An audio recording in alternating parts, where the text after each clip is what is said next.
Let my whole being bless the Lord, and never forget all his good deeds. How God forgives all your sins, heals all your sicknesses. Hi, my name is Brooke Hardy. I'm 25 years old.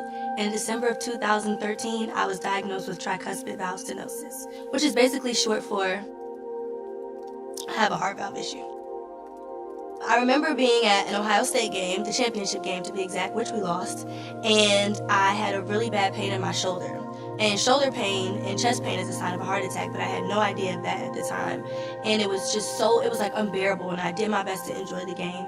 I got back the next day, and I kind of just tried to brush it off. But then that night, my heart rate increased like crazy.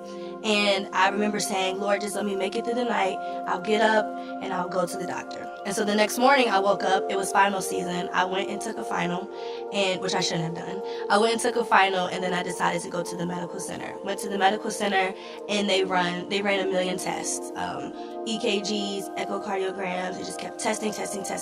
And I remember going in the room with the doctor, and she looked at my forms, and she said, this looks like a foreign language to me, and it's no way that you're 21 years old with your records to look like this.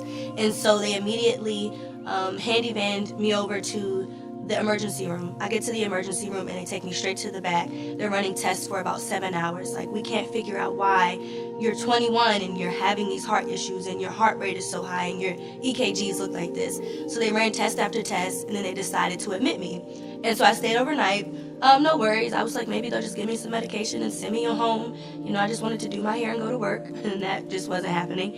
And so the next morning, the doctor came in, and I was ready to sign my discharge papers, and she said, no, we're going to keep you for a little longer. And so they admitted me to the cardiac unit, and that's when the fear kind of started to set in.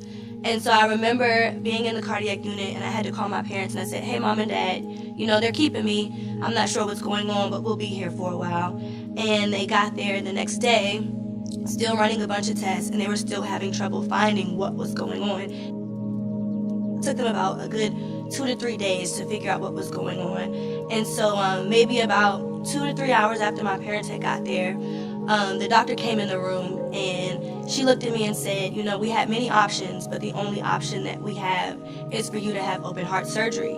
And I remember the moment in the room was so heavy, and I hadn't seen my dad cry like that in so long. And for me, my brain was just like, I'm fine. Everything's okay. I say that's my faith. Everything's okay. You'll be fine. No worries. And then when I heard the words open heart surgery, I lost all thought of it's fine, it's okay, and my faith went out the window. And so I had to go home from school. I was at the Ohio State University, go Buckeyes. I had to go home from school, and I went home, and I was there for about 2 weeks, and it was the hardest 2 weeks of my life.